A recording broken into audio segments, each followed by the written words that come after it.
الله حاولت إني أقوم فيها هي عن المياه، تشوف قلويتها وتشوف حموضتها. في هذا السلم تشوف يعلمك وتحط لك القطرات، تعلمك بالضبط المويه الجيدة من المياه السيئة. في اللي اكتشفت ان هذه المياه برضو هنا ايطالية، هذه سيئة، شوف لون اصفر يعني سيء سيء جدا، هذه ما ادري غير صالحة للشرب. بعدين عندك هذه المياه القصيمة هذه برضو سيئة. بعدين الدرجة الثالثة عندك يعني هذه اللي هي النسلة والحدا، وهذه برضو مياه انا اعتقد انها ايطالية. والهنا هذه لا بأس.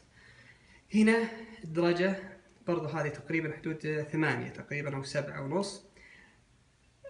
شوف هذا القريب، هذه مياه البيت، هذه مياه الحنفية العادية، أفضل من هذه المياه الثانية كلها. يعني اللي يشرب من هذه المياه أحسن لك تشرب من الحنفية أبرك لك.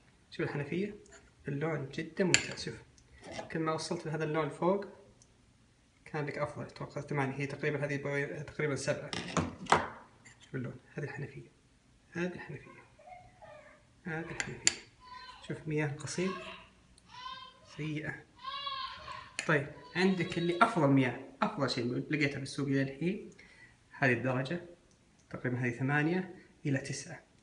هذه مياه إيطالية بيرين، سعرها مناسب وممتازة. والله استغربت، والله عجبتني يعني سعرها مناسب. بعدين عندك هذه مياه لبنانية برضه ممتازة، أحسن من بيرين لكن سعرها غالي. وهذه إيطالية، هذه تركية بصراحة أنا ناسي كم سعرها، بس برضو أحسن من بيرين ممتازة. هذه سعرها المياه اللبنانية 1.5 ريال. أفضل مياه موجودة في السوق هذه، شوف اللون كيف الزهري هذا، هذه أفضل مياه موجودة في السوق، هذه أمريكية. بس هذه الحبة سعرها ب11 ريال.